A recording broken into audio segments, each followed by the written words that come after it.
Good afternoon. The Soviet leader, Mr. Brezhnev, has flown unexpectedly to Prague for tomorrow's Czech Communist Party Congress.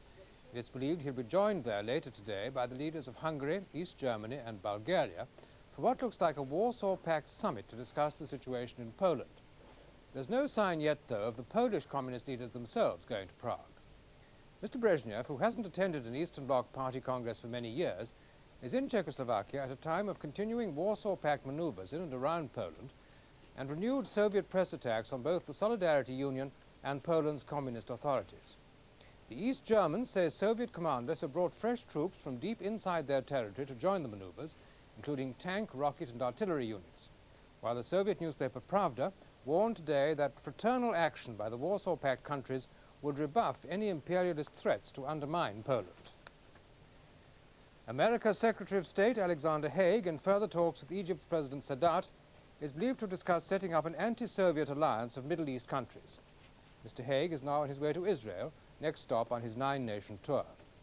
The situation in Lebanon will be one of the subjects Israel's cabinet is expected to raise with Mr. Haig later today. Israel's foreign minister said this morning that his country was watching the situation north of their border with anxiety.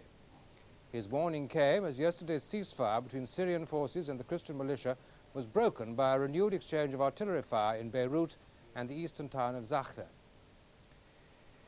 Italian police say they've rounded up another suspected leader of the Red Brigade terrorists. Yesterday they arrested Mario Moretti, thought to have organized the kidnap and murder of former Prime Minister Aldo Moro. Today, police identified one of the others held as Enrico Fenzi, who was wanted in connection with the kidnapping last December of an Italian judge. They've also uncovered a Red Brigade's base near Milan's central station. 6 people were taken to hospital after fire badly damaged a hotel in Westminster early today. One man was badly burned, but his condition is now said to be stable. 2 floors of the hotel were affected, and police are now arranging for many of the guests to move into nearby hotels.